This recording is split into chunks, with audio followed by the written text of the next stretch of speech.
First of all, it's good this week to be back on the field, after spring break. Tuesday came out a little sluggish as far as practice goes. Okay, all right. And Tuesday came out, but just because of history, I guess. That's the way it works usually, okay? But Tuesday we came out a little sluggish. We challenged our guys. They came out, really responded well, had great energy in practice. We really focused on third down on Tuesday. We focused on red zone today. Saturday we're going to have a big scrimmage. It's going to be special teams heavy and probably about anywhere from 100 to 120 plays offensively and defensively, and we'll go live extra point field goal too. So it'll be a good one. Really gearing up for that, give everybody a chance. It's one of the bigger evaluation scrimmages of the spring. So we're really looking forward to that. A couple injury updates.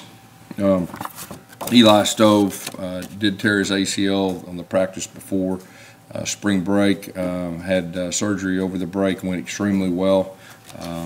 He's in a good spot, and we expect him to return next season and possibly even early. So good spot as far as that. Jarrett Stidham did throw with our receivers today. Probably will wait till Tuesday to do 7-on-7 versus the defense and get him in team. So the two young guys are still getting the majority of the reps, or getting all the reps as far as team goes, and they'll get all the reps Saturday in the scrimmage. Also with that, Ryan Davis didn't practice today. Had some flu symptoms as far as that, but we do expect him to be out there Saturday. Questions? Gus, when you say you like to be ready this season, you mean you could be ready in September? Well, we'll see. I expect him to be back in the season. We'll see how everything goes, but he's in good shape, and the surgery went well. Was there any temptation to kind of pull Benogany back over to offense with Eli going down? Yeah, what we plan on doing is, he'll go through the scrimmage on defense, and next week, he'll probably be with an offense a day or so, and we'll see how everything goes. How pleased are you so far with him, his play at cornerback? I know he got some work with the first team while we were out there. Yeah, he did. He's really done a great job so far. He's a tough guy. He's a very smart guy, and really picked up things very quick, and he's enjoying it. Because those young defensive backs, him and Christian, and two safeties, kind of throwing them to the fire, how have they responded so far? Yeah, they responded well. I know Coach Steele, wanted to see what those guys, could do early. I think all three of them have a skill set that can help us, pretty quick, and so they're getting an opportunity. Saturday will be a big for those guys too, and really just see who can tackle and everything that goes with that. It'll be big for those three guys. How was Jordan Peters doing? I know I saw with the brace on. Is he just feeling all right? More or less? Yeah.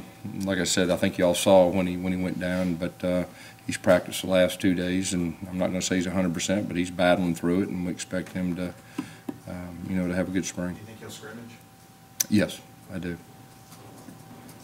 Yes, the wide receiver group, what have you seen out of them? Obviously, Ryan wasn't out there before, not in contact anyway. What have you seen out of that group with Hastings got a little banged up early too? Yeah, and Will came back, and I know Cody right now is really moving some guys around. The experienced guys, he's having them learn another position too, just so we have enough depth moving forward. The young guys are getting a lot of reps too, but overall it's been good. I think I can see that group continuing to improve, and you can see the older guys improving too, and that's always important in spring.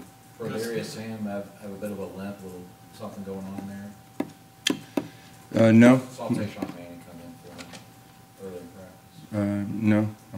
There's no injuries or anything like that. No. How limited are Tarvius and Dontavius with their thumb injuries? Not limited at all. How scary was it with Dontavius in particular? Yeah. Anytime a car accident like that, that's very scary. So I think he was very fortunate, and that we're very thankful that he's okay. Gus, Nate's kind of a veteran guy now. Yeah. What have you seen out of him this spring? Yeah, Nate is a guy that Cody's asking a lot more of. To take that next step, and he's really responding. And you can just sense that this is his third year in the offense, just knows it and reacts, and he's helping coach some of those younger guys, and that's always a good sign when the older guys get to a point where they can start coaching the younger guys too. That's a good sign. And Nate's a guy that he has the ability to make plays down the field. And I know that you know, that Cody's going to give them some opportunities to do that in the spring, and, you know, hopefully that'll carry over to next year. Gus, how much have you guys worked on special teams this spring, and what have you seen so far? Yeah, a lot, and, you know, we're going to go live special teams, you know, on Saturday, probably a little bit more than we've done in the past, and, you know, just trying to develop depth and evaluate our guys. I mean, obviously, we're going to have a new snapper, new holder, new kicker, and you know, we're trying to give some guys some chances on some punt returns too. So I'm really looking forward to Saturday from a special team standpoint too. And then we're going to go live field goal block. Obviously, we had some issues in protection last year that has really been rare, and we got to solve that. And so we're going to work hard this spring to do that. How much work do you give Joey Gatewood in the scrimmage? Is he ready to do a little bit more out there? Yeah, I mean, you know, those are the two main guys that will get the majority of the reps Saturday. So, I mean, he'll get a lot, and that's the way all springs went. I mean, he's got all the blue reps or the number 2 reps, which is really good for him, and I would say he's handled it pretty well, especially for a guy that just came from high school. And you know, Chip's thrown everything at him along with everything else, whether it's, you know, base downs, whether it's third downs or red zone or everything with that. And I thought for the most part he's handled it well. You know, and a lot of times for a young quarterback, just the communication and getting everybody lined up before the ball snapped is a challenge. But I think he's responded well to that, and you know, he's been a pretty quick learner. Gus, will this scrimmage be really important for running backs and starting to get that order? There's no doubt about that. And I know Tim's got a plan, you know, for all 6 of those guys to get carries. It will be a scrimmage that is run-oriented heavy, but that will be by design, just to evaluate, you know, not only the running backs, but, you know, obviously the defensive guys, and, you know, tackling and coming off blocks and everything that goes with that. It was safe to say that Jartavius Whitlow is making maybe a little bit of move. I know you haven't had the scrimmage yet, but he was with the second-team offense. Now, Tim's rotating them equally. I wouldn't say anybody right now. I mean, after Saturday, I think we'll have a better idea. But I'd say, I mean, we got some talented guys, and, you know, we're just waiting for somebody to kind of distance herself. And until you really scrimmage, it's a little bit of a challenge, you know, to completely evaluate. But I wouldn't say anybody's ahead of anybody right now. You mentioned earlier before spring started that you wanted all of your coaches to give you a depth chart in the spring. Right. When it comes to running back, do you want to see a perennial order of guys without the orders? You know, that would be the plan. I mean, we'll see how that goes, but that is definitely the plan. And, you know, the scrimmage part, and of course, we'll have one Saturday. We'll have one the next Saturday, and then obviously 8 days after that. And, you know, we'll have enough touches to have some good information.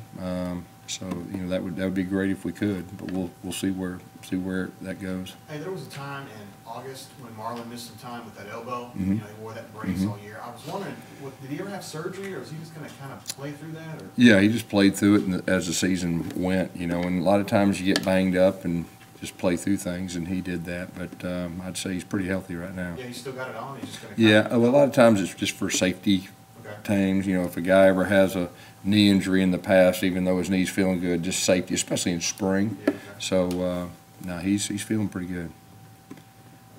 Because it's getting just closer and closer to 8 days, is there a point that you have to decide about whether Jared's going to be able to play in that game or not? Yeah, we'll see where he's at. Like I said, he did throw with the receivers today and some one-on-one stuff, and we'll go 7-on-7 on Tuesday. I know he'll do that. He'll do some team, and we'll just see where he's at. How has that been for him, Gus? Jared going through the process of trying to get back and you evaluate? Yeah, I know he's ready to get back out there. I mean, and you know, there's something to be said for your leader being out there and all that. But at the same time, I think it's been really good for him to sit back in big picture and see things from a little bit different standpoint. I know he's been really good for our young quarterbacks, really trying to help them and coach him up on the details and everything that goes with that. But I know he's antsy. He's ready to get back out there. It was really good to see him throwing with the receivers today, and we get him back out there with 7-on-7 around the offense. I know it'll be a really good thing for him. And at the same time, and I think I said this earlier, that you know he's a veteran guy, and it was good to get those young guys reps. You know, especially Malik going with the ones a lot, and it's great for Joey to get more reps than he normally would too. So, you know, I think it's going to be a good thing as far as next year's concerned. But I know he's chomping at the bit to get back out there. Do you like seeing guys like Malik using their spring break to go work out with some quarterback gurus. Yeah, I think Chip likes that a lot. What do you think they kind of learn, just from that? I think every experience is different. Every situation is different, and so Chip's on top of all that. Do you ever worry about them getting bad habits, Gus? Because you're probably trying to reinforce. Chip's good with it. And he's a position coach, and that's the way he feels about it, and so I don't worry about it. Just from a work standpoint, though, to see a guy like that going to put in extra time, what does that? On your spring break, Yeah. very rarely are you going to see anybody on their spring break putting in that kind of time. So I would say that's a big time positive, and it really shows the importance that he has. And so, to be honest with you, I was pretty encouraged with it. Yes, your spring break was quite celebratory. Can you speak to how nice it was for your daughter to give birth? Yeah, it was real special, and I was kind of hoping that it would happen that week when we were there, and sure enough, we were planning on coming back Sunday, and about 4 a.m. she had him, and it was a real special deal, and the fact that me and Christy were able to be there was really special, and it had a little bit of the wow factor. How comfortable are you with being called a grandfather now? I need to get used to that. That's reality right now, and I am concerned that I'm ever going to see my wife again. All right, she may just be in Nashville for a while, and I may be batching it. So, What are you going to be called? What are you going to be called? I just want to be called Grandpa, but they've got about 3 names they want to call me. So, Have any of the coaches or players called you Grandpa this week? no, nobody went there yet, but they said congratulations, and they were happy for me and all Can we that. call you Grandpa then? Yeah, I'm good with it, I guess, as long as we control our phones and stuff, we do that, I'm good with it, yeah. Well, you know why? Our new AD, he had to answer your phone. Your grandson, skill position guy, You know what? I'm hoping he's a linebacker. So. Real quick, have you talked any more about possibly moving the door, like my court in the center, last part of the spring? Not yet. Well, we really hadn't. We're letting those 3 guys battle it out, and I just think we need to give them, some scrimmages and see who steps up. And at the same time, it's also really good to have veteran guys at some positions with the youth we have overall. The guys that have played positions, that stability. Any other questions for Grandpa? Yeah. Okay, Kurt, way to be, man. Old funny man over there.